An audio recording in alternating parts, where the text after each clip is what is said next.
Selam arkadaşlar, kanalımıza hoş geldiniz.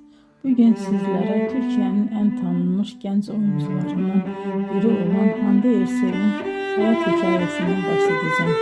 Hande Erçel 24 Kasım 1993 tarihinde Türkiye'nin Balıkesir iline bağlı Bandırma şehrinde dünyaya geldi. Küçük yaşlarından itibaren sanatla ilgileniyordu ve yaratıcı alanlara karşı büyük bir merakı vardı. Daha sonra İstanbul'da Mimar Sinan Güzel Sanatlar Üniversitesi'nde eğitim aldı.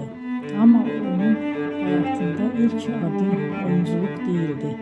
Hande Erçel kariyerine modellik yaparak başladı. Genç yaşta katıldığı güzellik yarışmaları sayesinde dikkat çekti ve kısa bir süre televizyon dünyasının kapıları ona açıldı.